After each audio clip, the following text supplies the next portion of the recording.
everyone, it's Jason from Game-Rave.com, and this is Game-Rave TV. Now, while we tackled baseball on the Sega Saturn in pause mode this week, I figured we'd have a softball toss to the Letter Lament series. And no, I'm not talking about Sammy Sosa softball. I'm talking about 007 Racing. When we record the letter F Lament, we discussed the bizarre genre choice with the Flintstones license. With 007 Racing, our lament comes from poor design choices. Trouble started for 007 Racing with the magazine advertisement, with clearly photoshopped or fake images of what the game really looked like. Seriously. Look at that. Now, if you followed Game-Rave for a long time, or at least know me outside of the YouTube channel, 007 Racing is one of the only true PlayStation games I loathe. Having played and finished it years ago, the game still haunts my every waking dream. From a video game perspective, this game had everything going for it. The right license, the right subject matter, and it always had a part of the film's story, and access to some sweet, sweet rides. All the developers had to do was essentially strap a few guns to some exotic cars and call it a day. Easy peasy. Nope. What we got were some of the greatest wastes of the greatest film cars man has ever known.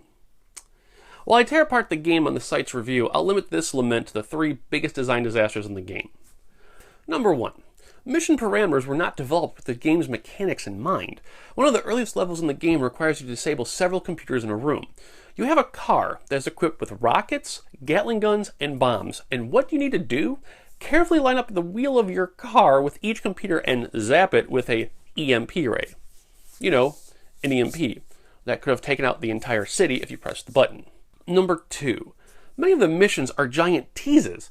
One level has you in the car from Tomorrow Never Dies.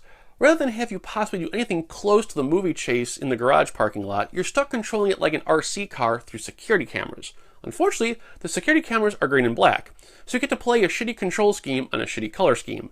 Even better, some of the areas or items you have to take care of all look the same color, and they're all green so you can't tell what's going on. One level describes the entire car and every piece of ordnance on it for 7 minutes, and then you literally do 5 minutes of following a car.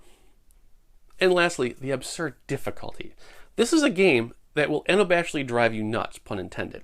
The final mission, where you have to stop a plane from taking off a runway, could be solved in any number of ways without damaging the plane. What does 007 Racing require you to do? Gently and lovingly bump the plane's engines to deactivate them. Not smash into them, because that would make too much sense. You have to literally take your car and tappy-tap the engines as you go. By the time the game was over, I never wanted to ever see it again.